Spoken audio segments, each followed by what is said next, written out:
We're going to talk about listing scripts and some ideas to help you guys in talking more with your sellers. Hope you're having a great week. We're going to just jump right in. We've got a lot of content to cover.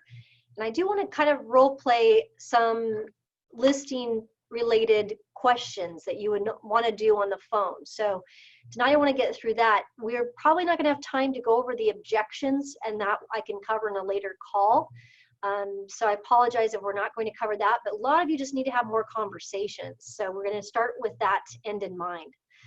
The formula, if you will, for sale by owners, this is a great little formula you can use about somebody that's maybe trying to sell their home on their own. There's some areas in our coverage that where you could actually go and just start talking with people who may be thinking about doing it themselves.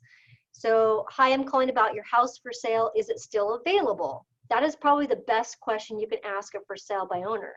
Is it still available? And then if they say yes or no, you don't even know what phone number they put on the for sale by owner sign, or if the phone number is maybe a friend or family member, may I please speak with the owner? And then, oh, you are the owner. May I ask your name, please? You do want to do some preliminary because there's a lot of people who use phone numbers, or they have somebody that they know that's a licensed real estate broker. That's why you have on number one, you have a little more scripting just to verify the contact information from wherever source you're pulling from is the correct information. And then once you get a hold of the owner, hi, I'm Rochelle with Best Choice Realty. Are you still selling your home at XYZ Street? If the answer is no, then just say, you know, anytime you get a no, it's just another question to ask another question. Oh, great. What did you sell for? Or if, you know, they say, I sold it already, or I found something great, you can hang up. But I even ask them more questions just for my knowledge. What did you sell for? Did you sell it to somebody off market? Just get some more information about that home. I never really take no for an answer and hang up the phone. You'll notice I keep people on the phone a little longer than they probably would. And if they say it is still for sale, great. Let me ask you, if we had a buyer for you at Best Choice Realty, are you willing to pay a 2.5% brokerage fee or a 3%, depending on where you're at? Most likely the owner will say yes. So it's not that hard just to introduce yourself in that manner. Another script that might work, if you go to scroll down, Chan, would be number 2, where you're thinking about hiring an agent. A lot of people fall in this category where they think, I'm going to try to sell it by myself. I've heard the market's really good, but then they get into it and they don't realize how much really goes on to finding the right buyer and understanding all the paperwork that goes into it. So you might want to ask them the question, how long are you going to try to sell the house on your own before you decide to explore other options? That's a great question. You almost need to memorize that question just so you can be prepared. If somebody says, oh, I'm going to try to sell it on my own, you can just jump right in and say, how long do you think you're going to try that for? And then you can say, I know you've been trying to sell your house on your own for a period of time. Really, the question is the most important thing that I've used. And number 2, how long are you going to try to sell before you want to talk about some other options? Very non-threatening, very easy to say. And again, you should memorize something like that. The third one is why, the answer of why. Why do they want to sell the property? Even if it's a for sale by owner, you've got them on the phone, or maybe you're talking with them at a party or some sort of get together. You know, ask them why they want to sell the property. I think we get into like what is the property, what upgrades they've done, understanding their motivation on why, the why behind the reason. It could be that somebody died. We've had people that have died in the property. That might be that's the reason they want to sell. It could be that they want to get a bigger house. It could be they're going through some issues with their relationship. If you understand the why, oftentimes you're able to ask more questions around helping them find the best path. So why do you want to sell the property? Asking questions to get more background will help you open up to them, even if they're going to kind of do their own thing for a bit of time. Ask them why they're selling. And there's no harm in asking that. You're going to let them kind of do their thing.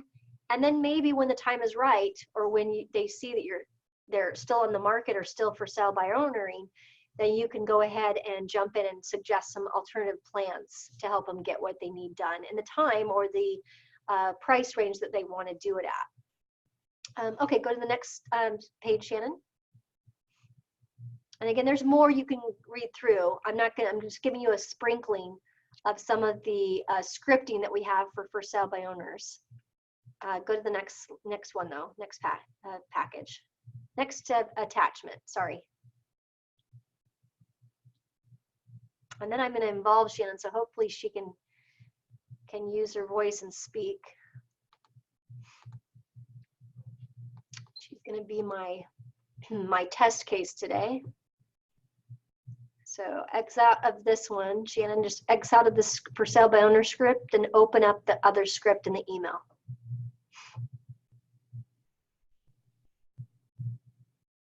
Okay, we're going to cover go to the third page, I believe. Keep going down. So there's some buyer questions that you guys can refer to. Go to the seller questions though. Seller questionnaires are much different than buyer questionnaires. So scroll down, third page. That's a good one. This is one that I created. Again, you can take questions and build your own script. This is a sample script that I just built.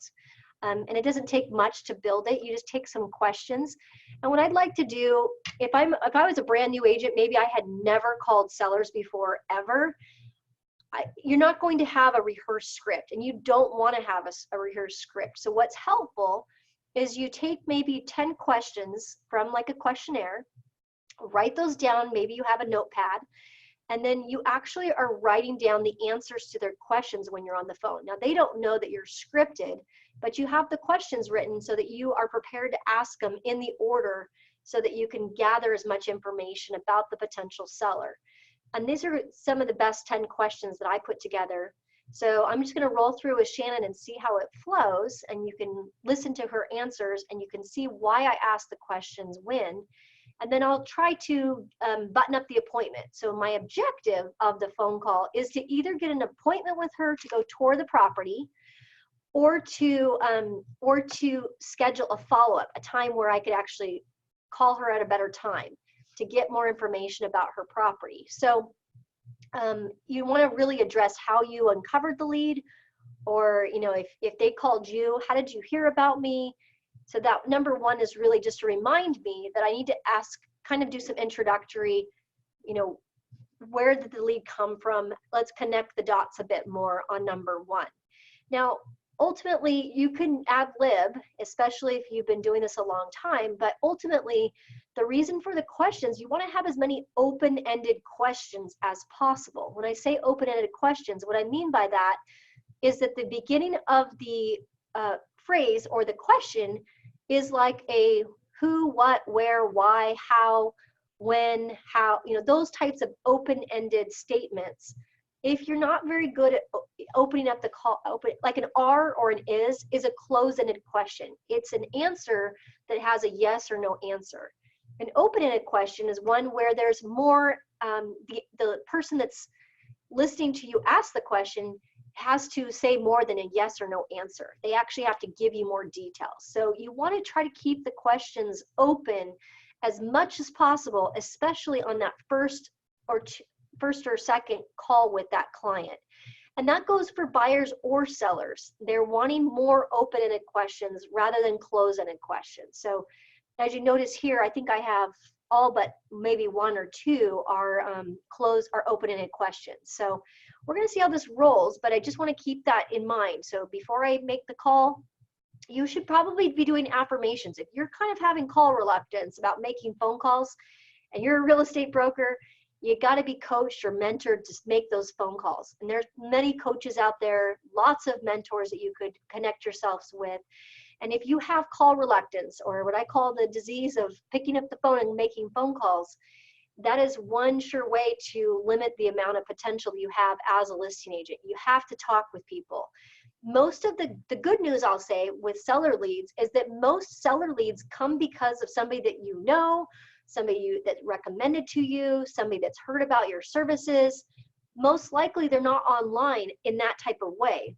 In fact, most of our competitors have a hard time generating leads that are sellers most of the leads that you're going to find are going to be people that know about you, have interacted with you on social media, or have seen what you've done in the past. So it's easier to build a listing business or take seller leads if you've had experience in communicating with them on the phone. So it's well worth your time to spend in coaching or mentorship to overcome your call reluctance. I had call reluctance as a young new agent in my early 20s. And what I did to overcome that was I did a lot of affirmations, and then I did spend some time with a coach and a mentor. Role played. I know I hate role play, and you guys probably do too, but role playing will help you get better at what to say on the phone, so you can not sound so scripted, or at least have the confidence to say or ask the questions that you need to do to understand the details. So that's kind of some background. But then my coach taught me that you need to basically keep the seller on the phone for at least 5 minutes.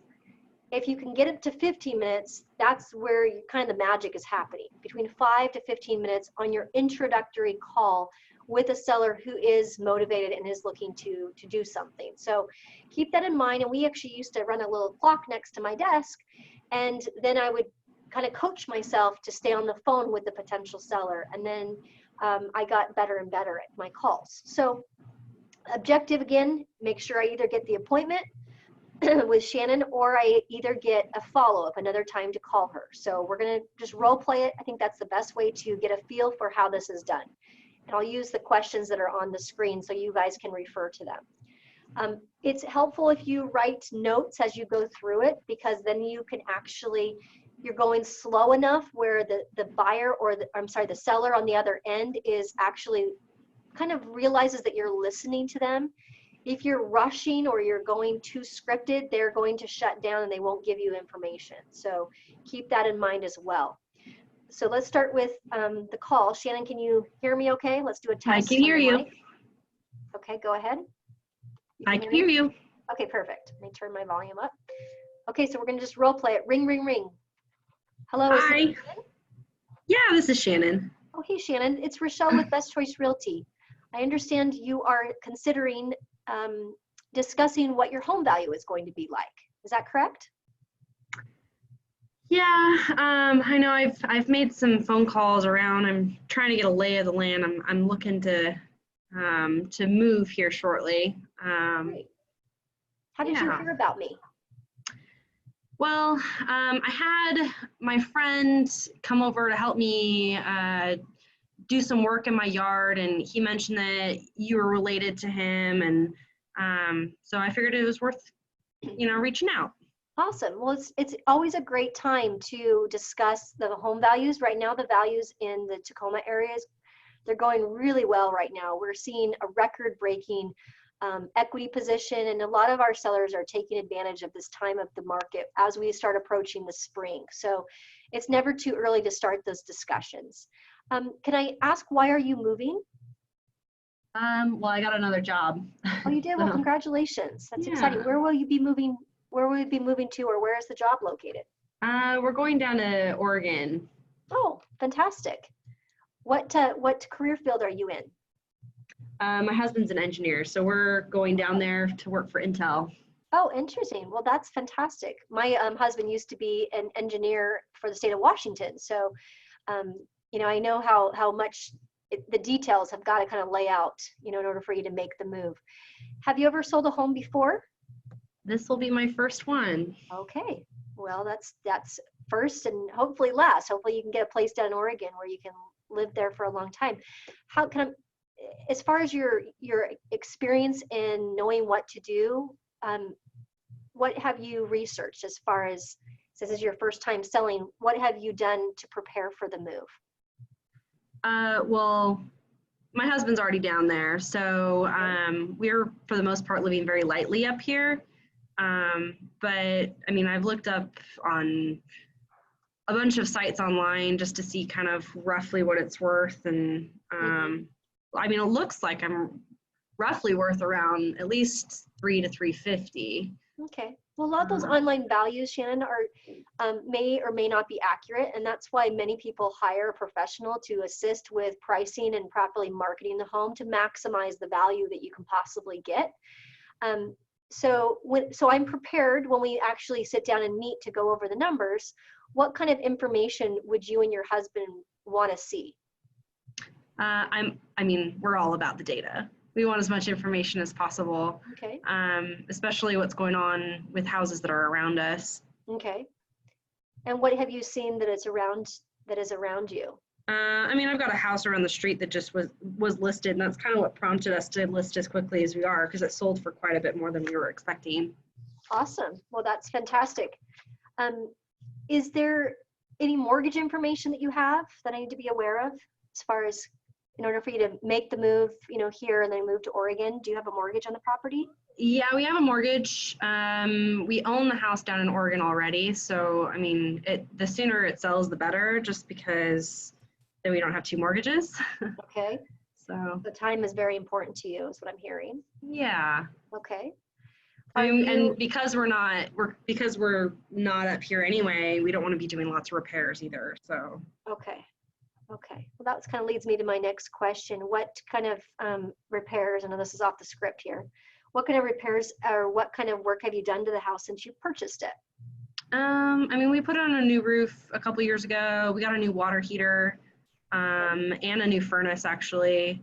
Wow. And those are great investments. Yeah.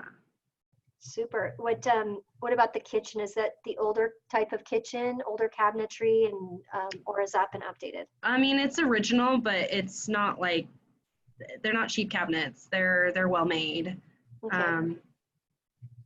And you said earlier that it was like lightly staged, so you're kind of just living. Yeah, we're living really lightly. So everything's all packed up and already shipped down there. It's just kind of, it's like halfway vacant. Okay, great. That always helps to sell a house when you have it lightly staged, or you can kind of get a feel for the space, even if it's very minimal.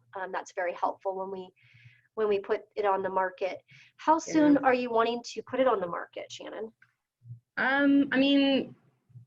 We were thinking kind of more like within the next couple months. Worst case scenario, if it doesn't sell, we figured we could just have it as a rental property. Okay. So obviously the better, because we live so far away. I don't want to have to manage that. Okay. If we were to sell it though, what would that money do for you? As far as, if it's not rental, you are able to, what would you do with that money? It sounds like you didn't need it to buy the house down in Oregon. Would that just be to pay off debt or vacations? We're wanting to buy another house down in Oregon for our mom to live in. So that was kind of the plan. So possible mother-in-law or like mother location as well, the second home. Okay. How now is it just you and your husband on the title, or is it just you on making? It's just me. Yeah. Okay. But he's important. Okay. But since he's in Oregon, I don't anticipate him joining us. Would it be possible to speak with him as well about the place, about what the pricing and all of that, or how do you guys work as a couple? For the most, when it comes to like final decisions, we like to be in close communication, but ultimately it's up to me. It's my house, but. Okay. Okay. And then what do you feel like needs to happen before we put it on the market? Well, that's kind of why I've been reaching out to real estate brokers. I don't really know exactly what needs to get, like what the to-do list, the hit list is. Okay. Our carpets are kind of in rough shape because we have pets. So, I know that might have to be a consideration. Mm-hmm. But I don't know. Okay. Well, that's what I want to gather as much information as I can to be prepared when we meet, to go through kind of a checklist. And oftentimes my sellers find it very valuable that I spend a time with them at the onset, and then right before we go on the market, we go through another, just to make sure we haven't left anything unchecked or we haven't addressed everything, and making sure that you have a lot of satisfaction in what we're doing along the way would be important to me. What would be your biggest fear about selling the home that you have here in Washington? About selling my home, what's my biggest fear? I mean, that it doesn't sell and then I have to manage a property. Yeah. I don't want It's it hard to to- sit. Right. No, it's hard to do it from, I've done that before. And when I was about ready to move to a different state, I actually had to sell my rentals. It was just, I didn't want to have to rely on somebody else to manage the properties for me. Although it can be done, it's just a bit difficult. It's easier to manage a property that's closer to your home residence than it is from a distance. Yeah. So Well, I don't want to I don't want to bring money to the table either. I mean, I bought right before the crash, so I'm just barely over water here. okay. So also just the pricing, making sure we can maximize is what I'm hearing from you. Is that correct? Yeah. Okay. Okay, well, fantastic. I've got some really good information I've gathered, and I've also collected information from the title department and gathered some information. What do you owe on the property? What was the question? What do you owe on the mortgage? Do you know what that is? I owe $275. Okay. I want to have all of the figures outlined for you and your husband as well. So, okay, fantastic. And then what we'll do is we'll discuss kind of the pricing as well as what I can do to help you maximize the value and all the marketing that we're going to do to assist you in these efforts so that you can really spend more time in getting you to Oregon rather than worrying too much about Washington. How does that sound? Sure, that sounds good to me. Do you have some time this week? It takes me a bit of time to put the proposal together. On average, I spent about 3 days in properly preparing a proposal that makes sense. So the soonest I could probably meet with you would be Thursday this week or Friday. Is one of those days work for you? Well, for me, sure, but I think my husband's gonna be in town next week, so I could probably do something next week with him there. Oh, that would be incredible. What if we do on Thursday, Shannon? Is it possible for me to come take a look at the place and just do a preliminary walkthrough and then follow up with him and you the following week for our official appointment? Sure, that can work. What time are you available on Thursday, afternoon or morning? Afternoons are usually better. Okay, fantastic. So let's go with that. You tell me the time and I can be over there. Again, it's only like 10, 15 minutes. I just need to quickly walk through, maybe give you a pointer or two. Okay, well, 4 should be fine. Okay.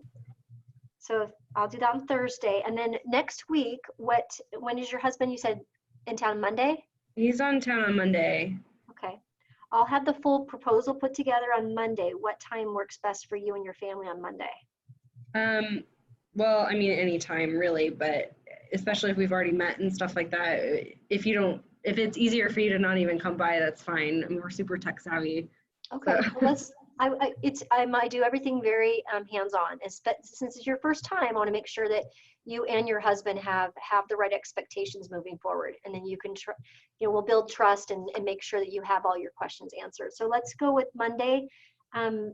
Let's just pencil it in for Monday night if that works for you. Okay, that works. What time should I put in? Let's just pencil it. Is this 4 too early? Yeah, that's fine. Okay, so I'll pencil you for Thursday, just a quick one, and then the full, going over all of the marketing proposal. It's about an hour presentation. So I'm going to block 4 to 5 on Monday. Okay. And in the meantime, if you have any questions, Shannon, just don't hesitate to text me or email me. As I'm putting this together, there's a lot of preparation that goes into pricing and properly marketing your home to get the full value. So don't be shy. Just pick up the phone and call me if you'd like, and we can chat about your project. Okay. Sounds good. I look forward to meeting with you in person. All right, we'll see you on Thursday. Okay, thanks. Bye. Okay, so that's kind of how a sample call, you see it's very fluid. The questions definitely generate more discussion, and I gathered quite a bit of intel, but again, you're going to meet in person. Most of the time people are resistant to meet in person, but you do have to meet in person when you're selling a house. It's a project. You have to get into their personal space to understand the project, what needs to be done, the condition, making sure that it matches the pricing so that you're not over, like we talked about last week, you're not overpricing or you're not thinking you can do something with one strategy and then you find out it's not going to work. I jotted down notes. She has pets and there's a carpet potential. So, I mean, if I wouldn't have asked that question, I may have thought the house was in pristine condition, and then to only find out as I'm doing my pricing evaluation that we have to deal with the pet as well. We have to figure out how we're going to deal with the pet for showings, Is there a plan for that? I'm gonna need to bring some information to share with the client about that. I don't know if you took this from my conversation, but just because you ask the question, sometimes you have to ask a follow-up question or to reiterate what you're saying or what the client's saying so that they know that you're listening to them. That's very important as well, to weave into your conversation. So it's not just hit the question, and it's just a questionnaire. You need to ask more questions to engage the seller or even the buyer for that matter on the questions that you're uncovering. Let's go to the next sheet and I'll kind of explain how that works. Shannon, if you could just open the other one. Actually, just scroll down. I think it's the next seller. Maybe not. Go up one more. There it is. Go up one more. There it is. Okay, perfect. So these are some questions that if you're trying to I don't like the way Rochelle sounded. I mean, I'm not perfect at this. I'm just going with the flow. And you want to build your own script tonight, I highly recommend that you take the time. If you're brand new to listing a home, I've coached a lot of listing agents over the years. They may have been buyer's agents and they're having a hard time transitioning. And the reason they're having a hard time transitioning is because they don't know what questions to ask. So what I provided here was based on, gosh, there's 4 or 5 coaches that I went through their scripting books. I really tried to get into the nitty gritty to figure out what is the simple questions, what's the best way to communicate with a potential seller. And it really isolated around these 5 or 6 different criteria. So it's not it's meant to help you build a script. So that's why you have it all set up like this. But you want to take a couple, 2 or 3 questions from their reasons or their motivation for moving. Notice that I probably asked some of these in my conversation with Shannon. Their readiness to list or their urgency. You want a couple of questions around their readiness or their urgency. You want a 2 or 3 from the opinion of value and the previous experience with the real estate agent. And then also just setting expectations. What else do you think I should know about the house? Here's what I would do. You notice I weaved a little bit into it, but there's certainly a much more you can do with a 10 or 15 minute conversation. And then asking for the listing appointment. You saw how I asked for a couple appointments. You can either go out there. If you haven't seen the place, you might want to go in, just poke your head in and just see what they're working on. So it will help you in pricing and properly preparing for the official market proposal. Or if it's a very simple, straightforward conversation, you probably can just go out once and get the listing and get it signed. But you do need to figure out how you're going to get that listing appointment. With this particular one, I want to have both decision makers there, if at all possible. So why not go take a peek at it early? I mean, I could have probably done that tomorrow or Wednesday. That would probably be something I would have changed in my conversation or my role play. Get out there as soon as possible, build rapport with with the wife, and then have all of the data and the information I have to really nail it down on Monday when I meet with both of them together. So you definitely want to ask for the listing appointment, but go back to the top, Shannon. There's some good kickstarters, icebreakers. Would you like, no, the very top, no, that one, there you go. Would you like me to run a quick market value of your home? That would be a good icebreaker you could do when you're at a party. Hey, no problem. Let me run a quick market value of your home. Or those online sites, I hate, you could say, I'm not a big fan of Zillow. Those estimates are off almost every single time. I did that with one of my friends. Would you like me to run a quick value of your home? Oh yeah, that would be fantastic. If it's not too much trouble, Rochelle. Oh, it's not too much trouble, but at least just see if it's even in the ballpark, right? Let's talk about that. It's a great icebreaker to use on the phone. And if they don't want to say no to that, you could say, you know what, it's not a problem if you're not going to be doing this even for several months. Would you like me to notify you when things change in your market or your neighborhood? That's a good way to get their address. So ultimately, if it's a lead that you don't even have their address on, it's just a seller lead, maybe phone number and a name, you just need to get their address so that you can properly notify them of changes within their marketplace. And then if it's an online lead, maybe you got it from social media, what information could I provide you that is not on the web? Or what information could I provide you that's not on Redfin? Those types of that information, people are all about knowledge right now. They're all about education. Sellers are wanting, especially if they're first-time sellers, they want to know what's going on in their local neighborhoods. They want to know what things are selling for, even if it's impending. So anytime you can give them some sort of icebreaker with that, or understanding their motivation, tell me about your home, building some rapport, that will really start your conversation off on the right foot. So start with an icebreaker like I did with Shannon to kind of connect, and then go into maybe one icebreaker, and then try to pick like 2 or 3 from each section.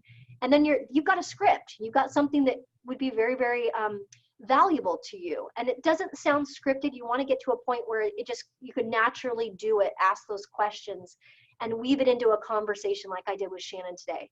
I have a much better understanding. Could I have asked more questions? Certainly. Would I have gathered more information? Most likely. But at least I have something to go off of, and I'm just not looking at the realist information or the tax records that may or may not be accurate, or pulling up some adjusted value on Zillow or Redfin that's not correct.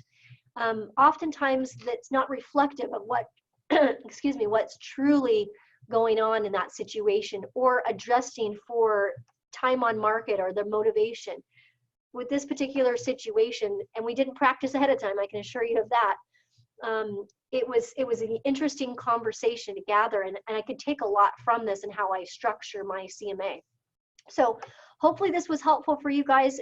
Make it a great week. If you have any other questions or concerns about some of the questions you're asking, or if you want to practice a few questions on me, I'm certainly willing to have a conversation offline.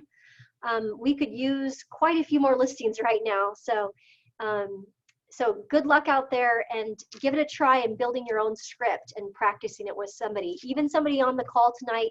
Emily, Peter, Ellie, Kim, Ben, Anil, Brian Langdon, any of you guys could use some help in practicing with another agent. That's where you'll get really good at asking the questions if you can practice before you do the real thing. So have a great week, and we'll talk to you guys soon.